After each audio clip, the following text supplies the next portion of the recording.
Assalamualaikum warahmatullahi wabarakatuh. Sobat RH sekalian, jumpa lagi kita di channel yang keren ini, Keren Cadas. Tidak semeriah seperti edisi-edisi sebelumnya, karena hari ini saya mau berefleksi lagi. Kalau kemarin saya berefleksi mengenang ibu saya yang sudah mendahului kami, keluarga, ini refleksi tentang ayah yang jauh lebih lama sudah meninggalkan kami semua, yaitu tanggal 10 Juni 1996. Persis hari ini, saat video ini diambil, sudah pukul 1.30 dini hari. Jadi memang tanggal 10 Juni, dan saya ingin berefleksi mengenang almarhum Haji Harun. Jadi kalau nama saya Refli Harun, Refli itu nama panggilan saya, Harun itu nama ayah saya. Tapi bukan Harun Al-Rasyid. Harun Al-Rasyid adalah profesor hukum tata negara dari Universitas Indonesia yang meninggal pada tahun 2014. Ayah saya hanya pegawai biasa saja, terakhir pegawai di Telkom, ya. Sudah menjadi PT Telkom, tapi pada waktu itu namanya macam-macam, Perumtel dan lain sebagainya. Pernah juga Parpostel, ya, pariwisata pos dan telekomunikasi, dan beliau meninggal tanggal 10 Juni 1996 yang juga dikuburkan di Desa Sriguna. Sebenarnya Desa Sriguna itu adalah desa kelahiran ibu saya, sementara desa kelahiran ayah saya adalah Desa Cintamarga yang tidak jauh, berdekatan desanya, tetapi kami biasa berziarah di Desa Sriguna itu. Itulah sebabnya beliau dikuburkan di Desa Sriguna, karena sebelumnya ada kakak perempuan saya yang meninggal pada tahun 1979 dalam usia 11,5 tahun, Yani. Dan kemudian ayah meninggal tahun 1996, lalu kakak lagi meninggal pada tahun 2013 Januari, lalu kemudian ibu baru meninggal tahun kemarin tanggal 18 Juli. Ada banyak hal yang ingin saya sharing dalam kesempatan ini. Ini sangat personal life, tapi saya hanya sekedar ingin mengenang ayah saya, dan saya mohon maaf kepada Sobat RH sekalian. Saya sengaja membuat video ini sebagai kenangan hidup juga. Karena saudara-saudara saya di Palembang menginginkan ada kenangan seperti ini setelah kemarin mereka melihat saya membuat video kenangan terhadap ibu kami. Dalam judul Hanya Rindu, dan kenangan itu diwujudkan dalam lagu yang dinyanyikan oleh istri tercinta Yuyun Hairunisa. Ini saya meminta rekan saya untuk menyanyikan lagu Ayah dari Rinto Harahap, lagu lama sekali, yang liriknya antara lain, ayah dengarkanlah aku ingin bernyanyi walau air mata di pipiku, ayah dengarkanlah aku ingin berjumpa walau hanya dalam mimpi. Jadi lagu itu kalau saya nyanyikan, suara saya memang biasa-biasa saja, bilang tidak bagus ya. Tapi kalau menyanyikan lagu itu ada perasaan sangat sedih. Jadi ayah meninggal terlalu cepat ketika saat itu saya baru saja selesai dari Fakultas Hukum Universitas Gadjah Mada dan baru saja bekerja beberapa bulan. Jadi saya selesai tahun 95 dan ayah meninggal 96. Sudah setahun lebih, tapi saya belum apa-apa, belum bisa memberikan, katakanlah ya sekedar untuk sedikit membalas jasa yang sudah ditanamkan, sudah diberikan kepada kami semua termasuk saya. Karena ayah orang yang sangat peduli dengan pendidikan anaknya. Kami 7 bersaudara, ayah pegawai biasa saja, tapi kami insya Allah disekolahkan semua, sekuat dan semampunya hingga universitas. Dari 7 bersaudara, alhamdulillah memang 2 sudah meninggal, tapi 5 yang tersisa itu minimal tamat S1 di universitas. Ayah meninggal alhamdulillah dalam kondisi yang sangat baik. Jadi pada tanggal 10 Juni itu ayah mengumandangkan azan maghrib di musola Nurul Amal. Itu adalah musola yang hanya berselang satu rumah dari rumah saya. Jadi musola Nurul Amal, di sampingnya itu rumah yang dibeli kakak saya, lalu kemudian rumah saya. Waktu itu ayah mengumandangkan azan dan beberapa orang yang mendengarkannya, hari itu terasa merdu sekali azan yang dikumandangkan ayah. Ada yang berkomentar, wah ini mau menyaingi keponakan. Saya memang punya saudara sepupu namanya Taufik yang kerap menjadi kori di kegiatan Nurul Amal, dan juga kalau datang ke Lorong Bugis di tempat saya tinggal, dia suka mengumandangkan azan. Hari itu ayah saya diledek, wah ini mau menyaingi Taufik, keponakannya. Ada yang bercerita, ayah saya sempat tersenyum ketika mengumandangkan azan, ada yang nyeletuk begitu. Ya maklum lah, kadang-kadang orang walaupun lagi azan ada yang nyeletuk di belakang. Mereka yang di luar musola mendengarkan ayah mengumandangkan azan hingga hayya alal falah. Mari kita menuju kemenangan. Setelah itu suara azan tidak terdengar lagi dan ayah pelan-pelan jatuh karena memang ayah menderita darah tinggi dan waktu itu ada serangan stroke. Tetapi mereka yang berada di sekitar situ mengatakan ayah masih mengumandangkan la ilaha illallah. Setelah itu dia pingsan dan kemudian dibawa ke rumah sakit Caritas, karena memang ayah pegawai Telkom, di mana Caritas itu adalah rumah sakit rujukan Telkom, kira-kira pukul 11:30 malam. Jadi kalau sekarang 10 Juni nanti 11:30 malam nanti, ayah menghembuskan napas terakhir. Ayah meninggal dalam keadaan tenang. Ketika dibawa ke rumah sakit, dokter yang melihat sudah mengatakan tolong dikumpulkan keluarganya. Jadi memang dari awal secara medis sudah sulit diselamatkan karena pecah pembuluh darah yang luar biasa. Kalaupun sembuh barangkali akan ada kecacatan dan lain sebagainya. Kita tidak pernah tahu karena memang ayah tidak pernah lagi sadar dan kemudian meninggal. Alhamdulillah ayah meninggal di antara keluarga, di dekat saudara-saudara perempuan saya. Karena kebetulan kami 6 bersaudara, 3 laki-laki dan 3 perempuan, yang laki-lakinya berada di Jakarta, 3 perempuan berada di Palembang. Dan ada ibu saya juga, serta adik iparnya yang juga merupakan guru ngaji, ya, bapaknya Taufik yang saya katakan tadi, membimbing. Alhamdulillah ayah meninggal dalam lantunan ayat-ayat suci Al-Quran. Mudah-mudahan arwahnya diampuni di sisinya, dilapangkan kuburnya, diluaskan kuburnya, diterangkan kuburnya, diampuni segala dosanya, termasuk hambanya yang terbebas dari api neraka dan dimasukkan ke dalam surganya bersama orang-orang beriman lainnya dan mudah-mudahan kita semuanya. Jadi waktu itu saya sudah bekerja di Jakarta, saya wisuda tahun 95, tahun 96 saya bekerja di waktu itu tabloid milik Kompas Gramedia, dan ya sekitar pukul 7 saya ditelepon oleh tetangga saya ingat namanya Om Rohim, yang mengatakan kalau ayah saya pingsan, dibawa ke rumah sakit dan saya disuruh pulang. Saat itu saya kos bersama kakak saya yang kebetulan masih bujangan juga di daerah Jakarta Selatan, Gatot Subroto. Dan kami kemudian bersama kakak yang lainnya yang tinggal di Bekasi dan sudah berkeluarga serta sudah mempunyai anak, bertiga kami berangkat ke Palembang. Tetapi pada waktu itu kami sama sekali tidak berpikir rasional untuk menunggu pesawat paling pagi esok harinya. Karena mungkin karena pada waktu itu kami masih semua baru bekerja, tidak punya uang dan lain sebagainya.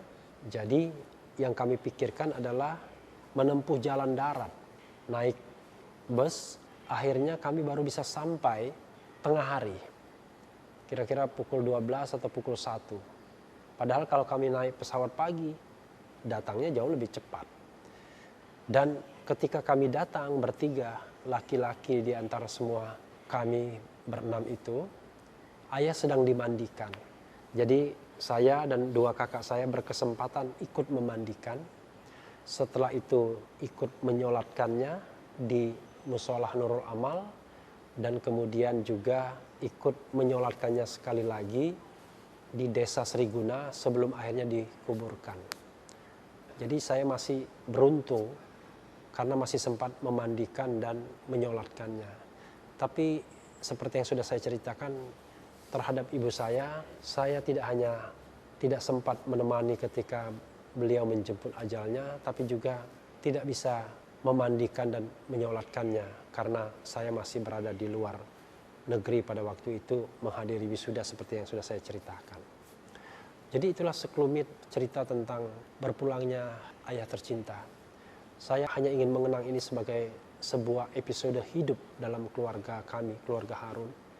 Dan mudah-mudahan sekali lagi, tanpa bermaksud riak kepada Sobat RH sekalian, izinkanlah saya menceritakan ini sebagai sebuah kenangan. Setiap manusia punya kelebihan, punya kekurangan, punya pahala, punya dosa. Mudah-mudahan ayah diterima di sisinya. Mudah-mudahan ayah dibebaskan dari siksa kubur. Seperti juga mudah-mudahan kita semua diterima di sisi Allah Subhanahu wa taala dan dibebaskan dari siksa kubur, diterangkan kubur kita semua pada saatnya nanti. Sobat era sekalian, banyak kenangan dengan almarhum Haji Harun. Beliau bukanlah sosok ayah yang lively, yang komunikasinya lancar dengan anak-anaknya. Beliau termasuk sosok yang kaku, tapi sangat penyayang. Jadi dalam diamnya dia menyayangi kami semua. Terutama beliau ingin sekali anak-anaknya bersekolah. Karena beliau sendiri hanya tamatan ST sekolah teknik dan sampai kelas 2 saja ketika beliau melamar ke Telkom dan diterima bekerja. Ya tentu dengan bekal pendidikan cuma tamatan ST bisa dibayangkan karir beliau biasa-biasa saja. Ya. Hal tersebut karena memang hidup beliau yang tidak seberuntung anak-anak lainnya.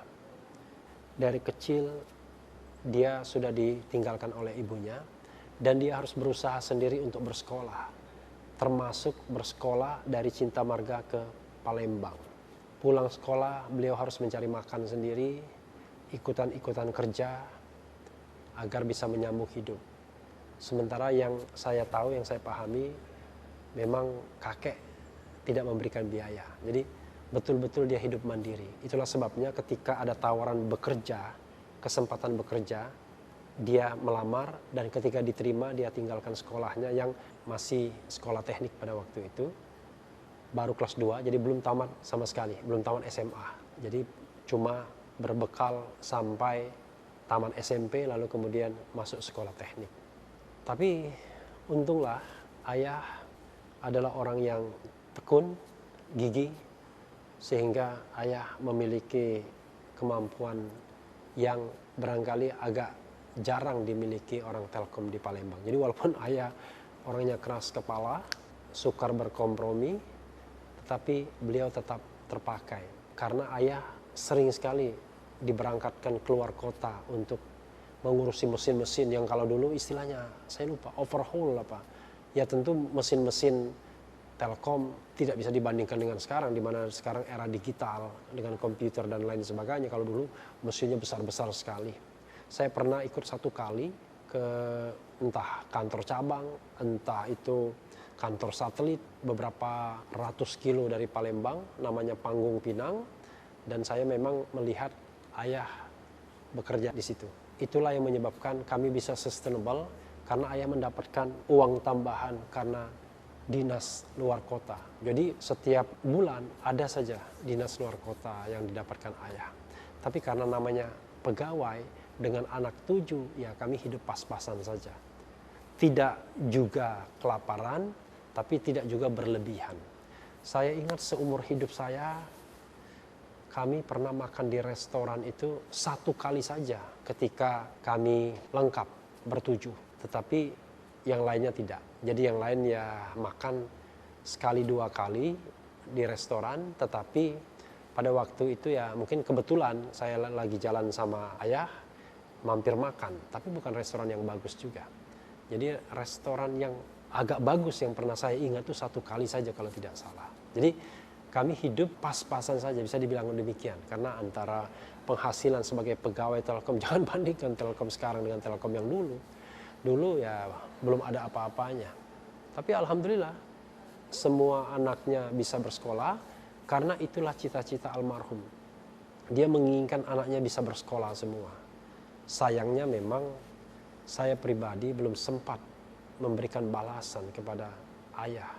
Karena saya baru saja selesai, baru saja bekerja di Jakarta dalam hitungan bulan, lebih dari 1 tahun, tapi pada waktu itu kita tahu ada masa percobaan, lalu kemudian saya sempat vakum, lalu kemudian ada pekerjaan lagi, sehingga yang saya dapatkan pada waktu itu belumlah kuat untuk membagi kepada orang tua.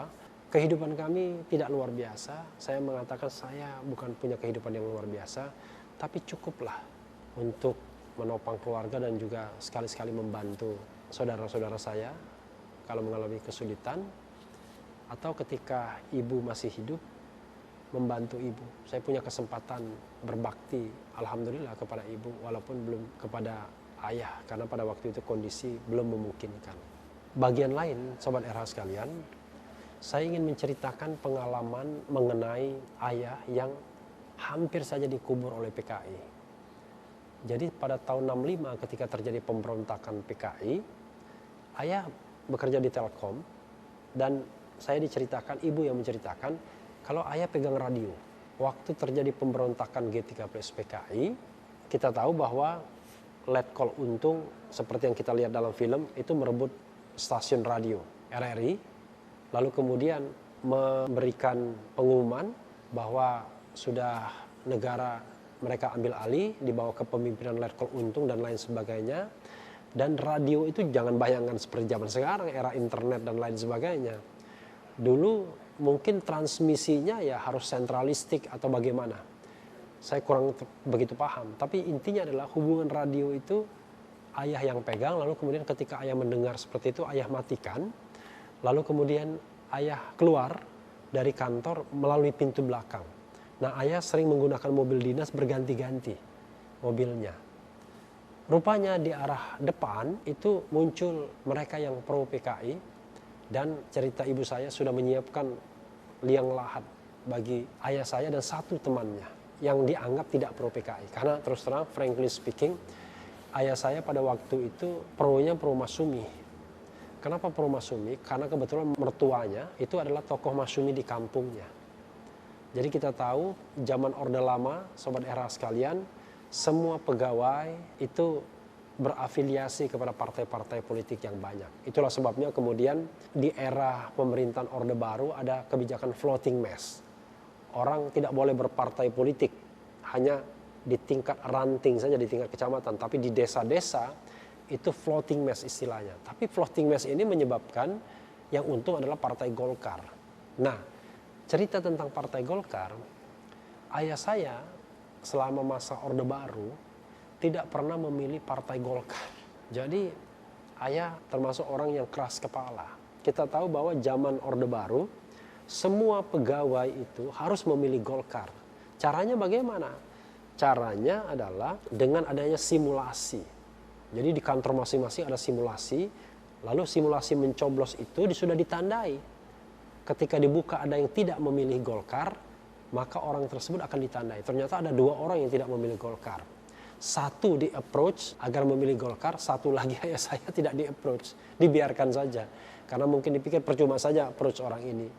Jadi kadang-kadang saya berpikir jangan-jangan saya niru ayah saya, watak yang sedikit keras kepala ya. Tapi prinsip kan tidak boleh kita gadaikan. Karena terus terang saya tidak habis pikir kalau dalam era Orde Baru kita memilih partai itu. Saya tidak ingin mengatakan Partai Golkar sekarang karena dulu beda. Konfigurasi politiknya menyebabkan Golkar menjadi topangan dari otoritarianisme Orde Baru. Jadi waktu itu terkenal ABG.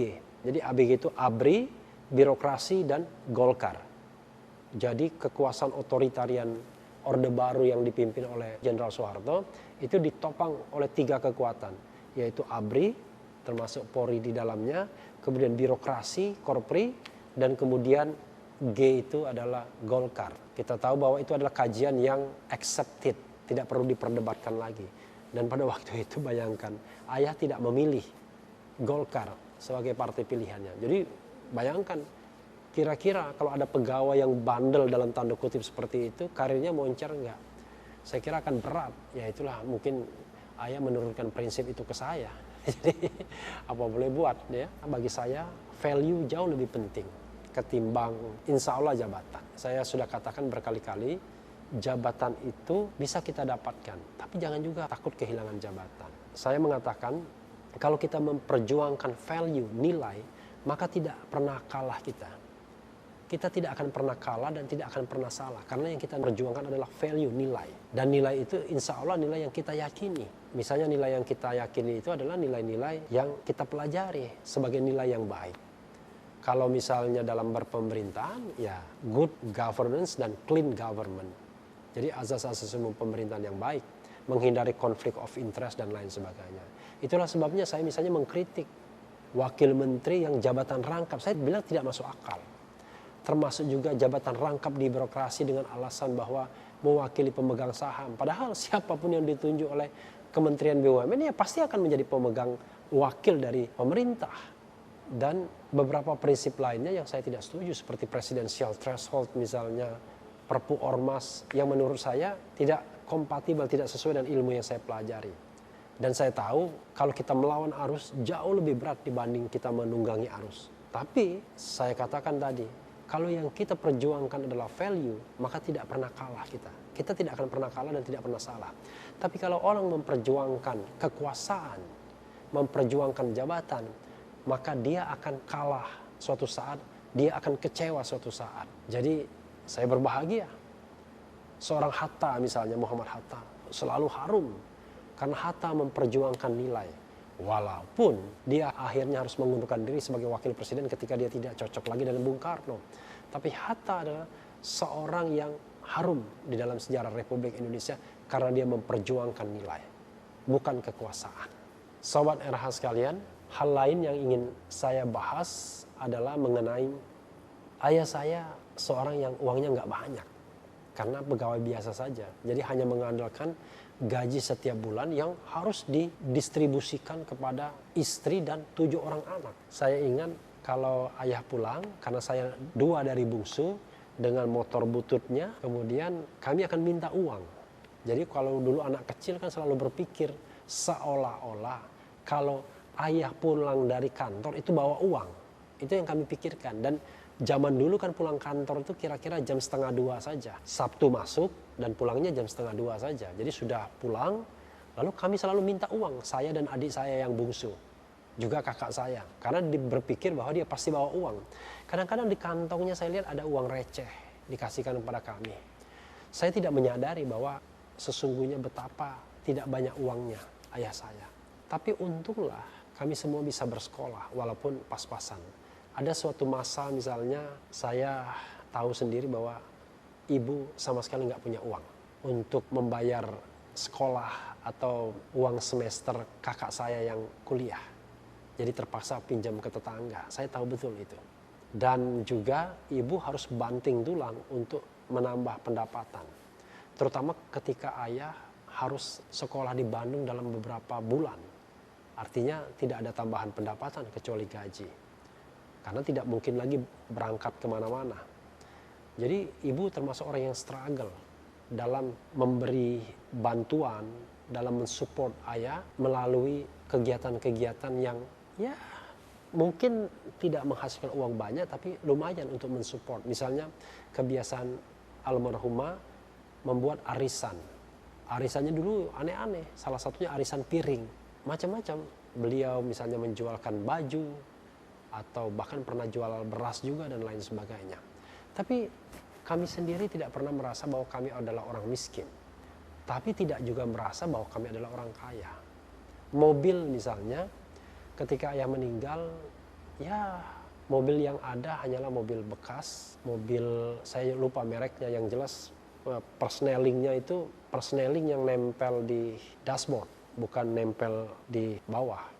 Saya waktu itu bahkan tidak bisa membawa mobil. Saya pun sebenarnya orang yang bisa nyetir mobilnya itu baru-baru saja. Bahkan istri saya yang mengajari saya mobil, bayangkan. Baru tahun 2000 saya bisa nyetir mobil. kalau saya misalnya hidup seperti saat ini, saya sudah merasa bersyukur sekali. Karena saya memulai hidup dari nol, dari keluarga biasa-biasa saja. Ketika menikah, starting from zero, benar-benar from zero bersama istri yang sama-sama baru mengarungi hidup di lautan Jakarta. Sobat RH sekalian, ayah yang dia inginkan dua saja. Satu, bisa memberikan makan enak kepada anak-anaknya. Kedua, menyekolahkan anak-anaknya. Karena dua hal itu yang dia tidak dapatkan selama hidup ketika kecil. Jadi bisa makan enak, karena untuk makan enak itu berarti dia harus membeli dengan uang ekstra dan dia sendiri nggak punya uang. Yang kedua adalah harus bersekolah tinggi karena pendidikannya hanya sampai ST kelas 2 saja. Jadi dia bertekad itu kepada kami. Untuk yang sekolah, alhamdulillah 5 kami semua bersekolah dan minimal tamat strata 1. Tapi untuk makan enak, saya tidak tahu kapan itu bisa terrealisasi. Tapi minimal alhamdulillah kehidupan kami saat ini baik-baik saja. Saya merasa tidak berlebihan, tapi tidak juga kurang. Saudara-saudara saya tidak berlebihan, tidak juga kurang. Tapi paling tidak, kalaupun ada kekurangan di sana-sini, kami bisa saling support untuk menjalani hidup yang sangat normal, layaknya masyarakat kebanyakan. Jadi tidak juga bermewah-mewahan, tapi insya Allah tidak juga kelaparan. Karena sebagai orang yang memiliki pendidikan tinggi, saya memiliki banyak alternatif profesi. Pernah menjadi komisaris utama di BUMN. Masih juga sering dipercaya sebagai katakanlah tenaga ahli, staf ahli di lembaga-lembaga yang ada. Dan saya juga tidak pernah mengatakan kemana-mana kalau saya adalah seorang advokat. Jadi saya juga beracara di Mahkamah Konstitusi, terutama kalau ada sengketa-sengketa pilkada dan lain sebagainya. Saya juga masih berbicara di forum-forum seminar yang ya bisa mendapatkan penghasilan tambahan juga. Saya juga kadang-kadang dijadikan saksi, dijadikan ahli dalam pengadilan, terutama di MK. Jadi insya Allah kalau sekedar untuk makan, barangkali Allah sudah memberikan yang terbaik. Jadi cita-cita almarhum bisa tersampaikan. Sobat era sekalian, satu lagi yang ingin saya ceritakan.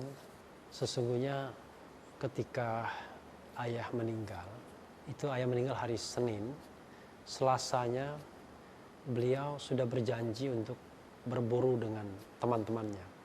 Jadi ayah saya punya hobi yang tidak diturunkan ke anak-anaknya, yaitu hobi berburu. Ketika pada waktu dulu hutan-hutan di Sumatera Selatan terutama itu masih dipenuhi oleh rusa, ayah sering berburu. Jadi pada hari Selasa pagi itu temannya telepon menanyakan kemana ayah saya, kok belum datang. Lalu kemudian kakak perempuan saya mengatakan kalau ayah saya sudah pergi. Dia bilang, loh kemana kok nggak nyampe-nyampe, nggak ketemu. Rupanya temannya itu menyangka perginya itu adalah pergi ke tempat titik kumpul untuk berburu itu.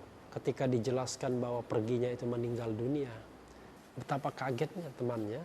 Ternyata Pak Harun, ya kadang-kadang dipanggil Pak Haji, karena ayah saya itu menunaikan ibadah haji setelah beliau pensiun.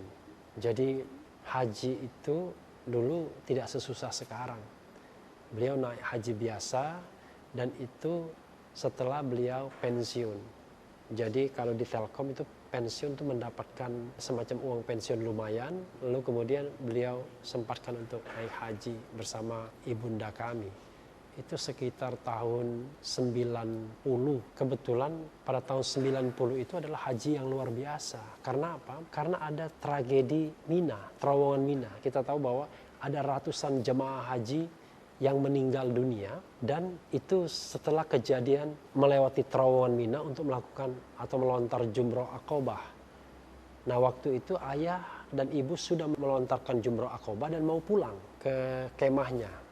Tapi ketika belum masuk terowongan Mina, orang kemudian mengatakan mundur. Ternyata di terowongan Mina itu terjadi insiden, orang saling injak, terhimpit, dan akhirnya banyak yang meninggal dunia, terutama jemaah yang berasal dari Indonesia. Untunglah pada waktu itu ayahanda dan ibunda masih selamat.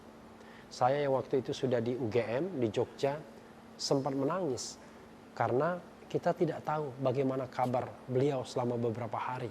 Ayah saya orang Telkom. Orang bilang, masa Pak Harun tidak menghubungi saudaranya, tidak menghubungi rumah di Palembang, karena kami punya nomor telepon. Walaupun saya katakan kami hidupnya biasa-biasa saja, tapi karena pegawai Telkom kami punya telepon rumah. Dan itu suatu kemewahan ketika orang punya telepon rumah pada tahun-tahun 90-an awal itu, atau 80-an itu, ya, terutama 70-an. Kalau 90 awal masih sedikit sesungguhnya orang yang punya telepon, tapi kami punya karena pegawai Telkom. Kami akhirnya mendapatkan kabar bahwa beliau selamat.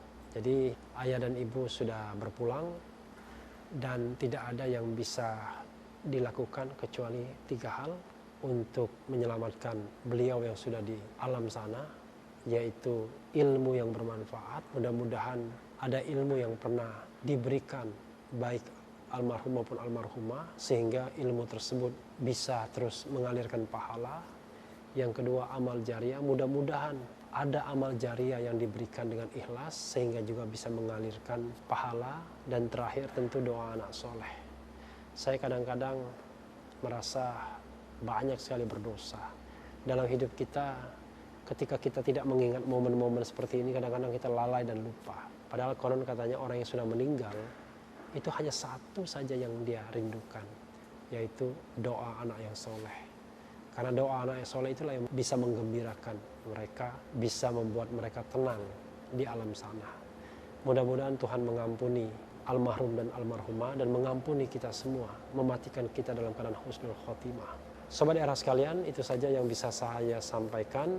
Agak panjang sedikit dan mohon maaf ini sangat personal karena setelah usia 50 tahun ini kita tahu bahwa kehidupan kita cepat atau lambat pasti akan berakhir juga. Tapi saya ingin memaknai hidup ini menjadi 2 jurusan. Pertama, mempersiapkan kehidupan akhirat yang terus terang kadang-kadang berat kita lakukan. Kadang-kadang kepentingan duniawi selalu melalaikan kita. Yang kedua adalah bekerja dan berbuat sebaik-baiknya sesuai dengan ilmu pengetahuan yang kita punya. Karena kita adalah orang yang beruntung mendapatkan pendidikan yang baik. Tidak usah berpikir mengenai posisi, berpikir mengenai jabatan. Yang penting menebarkan kebaikan dimanapun berada. Bersikap kritis itu menurut saya juga menebarkan kebaikan. Yang paling penting adalah hati tetap suci dan bersih. Dan tidak perlu kita membenci untuk sesuatu, tetapi kita tetap pada prinsip bahwa amar ma'ruf nahi mungkar itu is a must. Itu saja Sobat RH sekalian. Lebih dan kurang saya mohon maaf.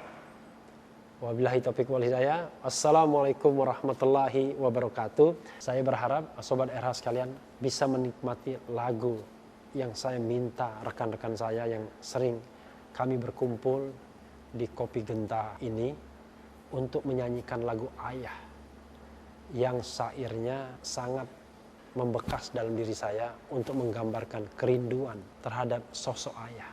Kemarin kerinduan terhadap sosok ibu, hanya rindu. Ini kerinduan terhadap sosok ayah. Mudah-mudahan Sobat RH berkenan dan sekali lagi saya mohon maaf. Mudah-mudahan tetap di channel ini. Siap.